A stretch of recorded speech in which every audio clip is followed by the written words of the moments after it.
네, 대통령의 여름 휴가 재충전의 시간이면서 국정 운영을 점검하는 시간이기도 합니다. 박근혜 대통령이 오늘부터 닷새간의 여름 휴가에 들어갔습니다. 취임 이후 올해로 세 번째 맞는 여름 휴가입니다.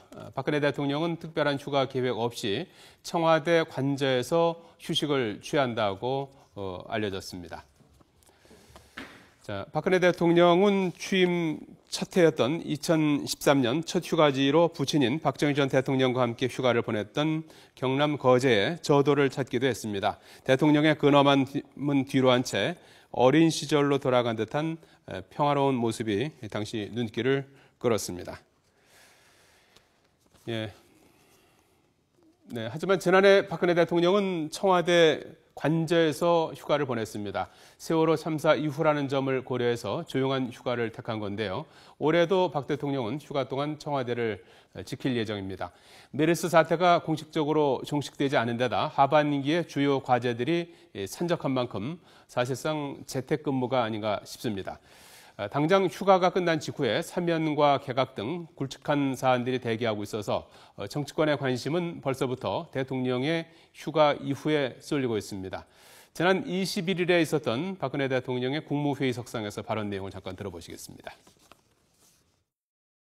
휴가철이 끝나면 하반기에는 국정 운영에 더욱 박차를 가해서 국민 삶에서 체감이 되도록 각 부처가 적극적으로 책임 행정을 해야 할 것입니다.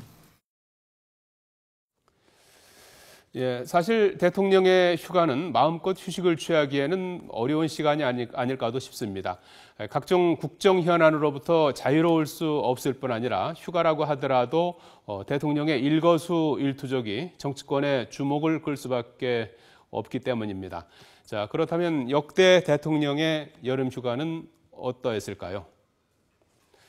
자, 첫 번째로 김영삼 대통령의 행보가 눈에 띄는데요. 김 전 대통령은 당시 대통령 별장이었던 청남대에서 여름 휴가를 보낸 직후에 금융실명제를 전격 실행하기도 했습니다.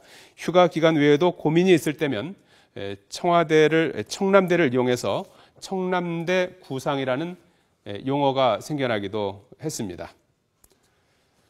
자, 또 독서광이자 달변가로 알려진 김대중 전 대통령은 취임 이후 첫 휴가부터 많은 양의 보고서를 챙겨와서 청남대에서 연설 원고를 작성했다고 합니다. 또 노무현 전 대통령은 2005년 여름 휴가에서 복귀하면서 당시 야당이었던 한나라당에게 총리 자리 같은 권력의 상당 부분을 내주는 대연정 제안을 해서 또 논란이 일기도 했습니다. 이명박 전 대통령은 여름 휴가 이후에 야당의 반대에도 국회 청문회를 하지 않고 또 장관 후보자들에게 임명장을 줘서 또 논란을 일으키기도 했습니다.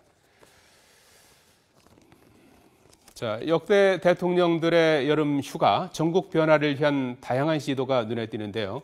박근혜 대통령은 2013년 여름 휴가 직후 대통령 비서실장과 수석 비서관을 교체하는 깜짝 인사를 단행하기도 했습니다.